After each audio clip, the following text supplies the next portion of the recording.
Com ja veieu el títol, parlarem avui una miqueta dels premis que es van celebrar fa realment molt poc. Així que us deixo unes quantes imatges del dia en qüestió i ara passem a comentar-los.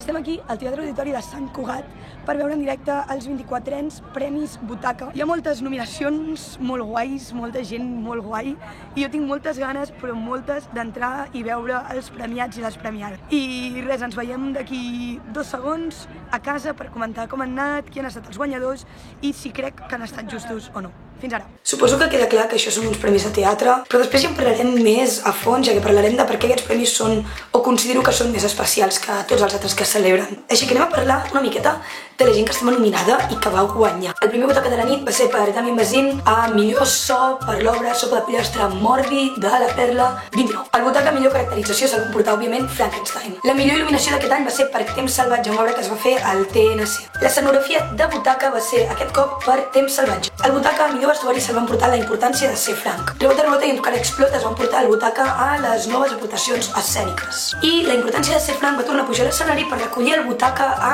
la millor composició musical. A.K.A. va guanyar el primer premi de tota la nit, va guanyar uns quants, a millor text teatral. Jo de vosaltres buscaria a la web del Teatre Lliure perquè queden molt poques entrades i aquesta temporada es torna bé. Si us quedeu sense, el març torna, no sé si al Teatre Pilaroel, crec que era, ara no ho sé.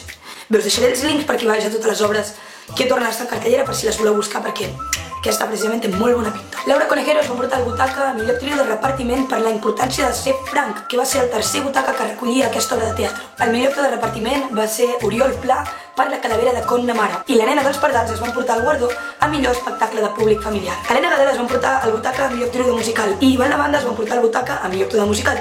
Els dos es van emportar el Butaca per Cabaret, espectacle al qual es va emportar el Butaca a millor espectacle musical.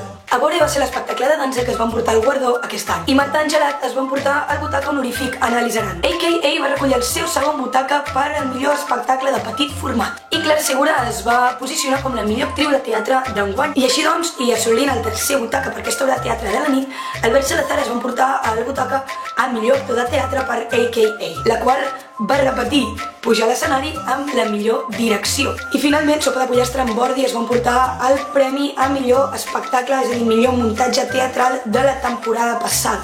Acabant així, uns premis Butaca que van estar plens de llibertat, van estar plens de reivindicacions per tots els gèneres menors i van estar plens de crítiques dins el gremi del teatre, tant al Teatre Lliure com a les diferents persones, les diferents institucions i els diferents problemes que hi ha hagut durant tota aquesta temporada dins els teatres. Però ara parem-nos uns minutets a pensar i a parlar. A Catalunya hi ha 2 premis, podríem dir, que són bastant grans en el concepte de teatre, que són els Premis Butaca, dels quals hem parlat, i els Premis de la Crítica.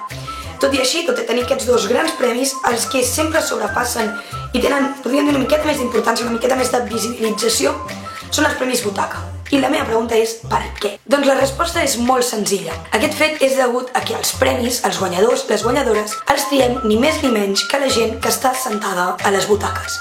És a dir, el públic, és a dir, nosaltres. I crec que és una cosa molt interessant i que es fa amb molt pocs premis, per no dir amb cap de tots els que tenim a Catalunya. Els Goya no es fa així, els Gaudí no es fa així, els Premis de la Crítica en Teatre tampoc.